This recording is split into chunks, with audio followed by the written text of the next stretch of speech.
बहुत समय पहले की बात है। एक पहाड़ के ऊपर, बहुत दुर्गम पहाड़ के ऊपर एक स्वर्ण का मंदिर था। उस मंदिर में जितनी संपदा थी उतनी उस समय सारी जमीन पर मिलाकर भी नहीं थी। सारा मंदिर स्वर्ण का था। न जाने कितने हीरे मोती जवाहरात वहां पर पड़े हुए थे। उस मंदिर का जो प्रधान पुजारी था उसकी मृत्यु निकट आ गई, तो उसके सामने अब सवाल खड़ा हुआ कि वह मंदिर के दूसरे पुजारी को नियुक्त कर दे। उस मंदिर की प्रथा थी कि जो व्यक्ति उस युग का सर्वाधिक शक्तिशाली व्यक्ति हो वही मंदिर का पुजारी हो सकता था। तो सारे देश में शक्तिशाली व्यक्ति को खोजने की योजना बनी कि आखिर कैसे इस देश के सबसे शक्तिशाली व्यक्ति को खोजा जाए। तो घोषणा की गई कि जो व्यक्ति एक निश्चित समय पर जिन जिन व्यक्तियों को यह ख्याल हो कि वे शक्तिशाली हैं, पर्वत के नीचे इकट्ठे हो जाएं। निश्चित समय पर सारे प्रतियोगी पहाड़ की चढ़ाई करेंगे। जो सबसे पहले मंदिर में पहुंच जाएगा वही शक्तिशाली सिद्ध होगा और मंदिर का पुजारी हो जाएगा। अब स्वाभाविक था, जिनमें भी बल था वे सारे लोग इकट्ठे हो गए। बहुत से युवक इकट्ठे हो गए और ऐसा मौका भी था कि कौन चूकना चाहेगा। निश्चित दिन सारे लोगों ने पर्वत की चढ़ाई शुरू कर दी। बलिष्ठ से बलिष्ठ लोग आए थे। बहुत दुर्गम चढ़ाई थी। चढ़ाई करते वक्त जो जितना बलिष्ठ था उसने उतना ही बड़ा पत्थर अपने कंधे पर रख लिया, इसलिए ताकि उसका पौरुष उस पत्थर के भार से प्रकट हो सके, ताकि उसकी शक्ति का चिन्ह बन सके। कुछ तो डर ही गए, उनसे पत्थर उठाते नहीं बनता था। वे सोच कर कि हमसे पत्थर भी नहीं उठता और लोग इतने बड़े बड़े पत्थर लेकर पहाड़ चढ़ रहे हैं, तो वे लौट गए, वापस लौट गए, भाग गए। फिर भी 100 युवक बड़े बड़े पत्थर लेकर पहाड़ पर चढ़ने शुरू हुए।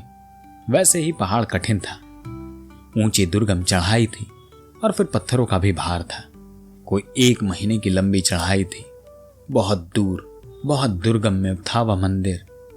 इसीलिए तो स्वर्ण का था, इसलिए वहां बहुत सारे धन थे। जो मंदिर जितना दूर होता है उतना ही सोने का होता है। जो मंदिर जितना दुर्गम होता है उतना ही वहां रत्न होता है। और जहां जितनी संपदा है, जितना धन है, उतनी ही दुर्गम चढ़ाई भी है। वे उस पर्वत पर चढ़ना शुरू किए। अब भार था भारी, धूप थी कठिन, पर्वत था सीधा। कुछ गिरे खड्डों में और अपने पत्थरों के साथ ही मर गए। अब जो भी बचे हैं वो घिसट रहे हैं, चले जा रहे हैं भूखे प्यासे। खाने को ठहरने को भी फुर्सत नहीं, और किसको होगी? दुनिया में किसी को नहीं है।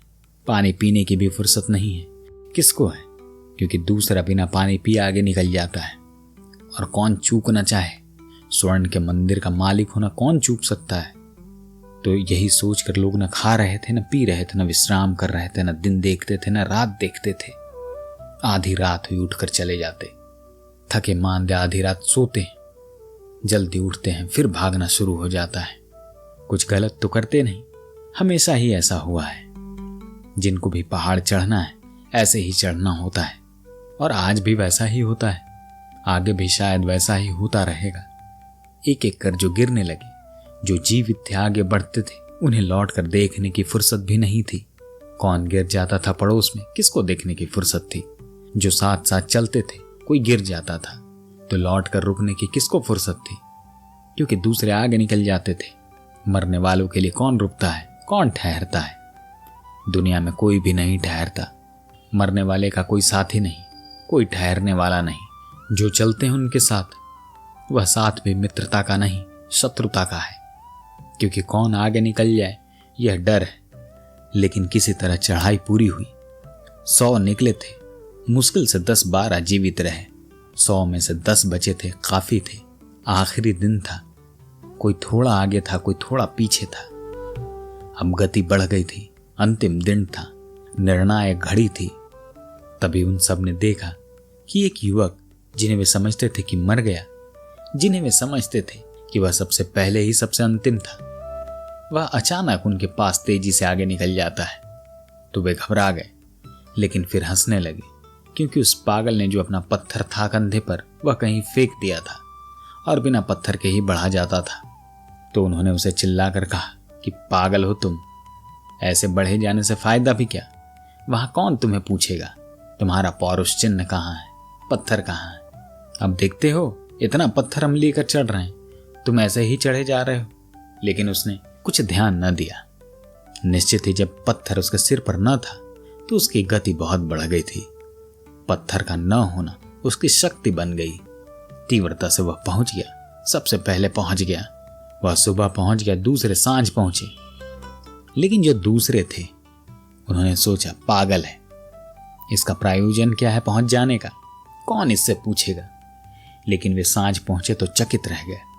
पुजारी ने उसे भार सौंप दिया था, वह नया पुजारी नियुक्त हो गया था। उन सब ने शिकायत जाकर की, यह कैसा अन्याय है, यह कैसा धोखा है। तो उस पुजारी ने कहा, न तो धोखा है, न अन्याय, और न ही ऐसी बात है कि मुझे तथ्यों का पता न हो।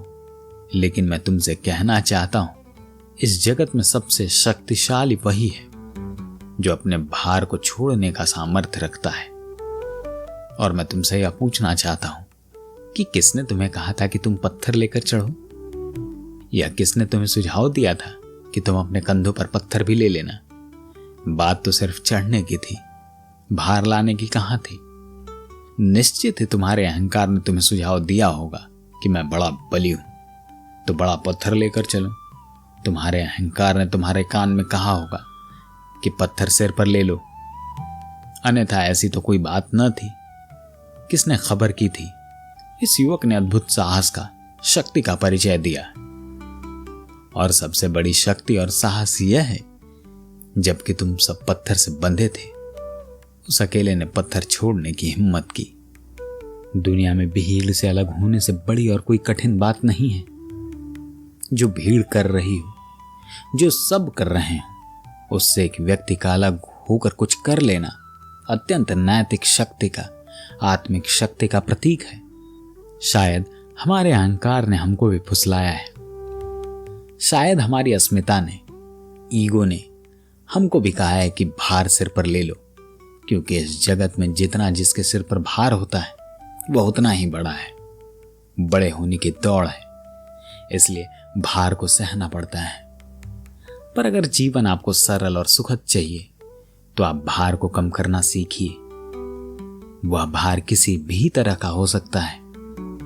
बहुत सारी ऐसी चीजें हैं, चिंता, परेशानी, जिनको कि आप ढो रहे हैं और बेफजूल ढो रहे हैं, जिसका कि कोई औचित्य नहीं है। अगर आपको कहानी पसंद आई हो तो चैनल को सब्सक्राइब करना ना भूलें। धन्यवाद।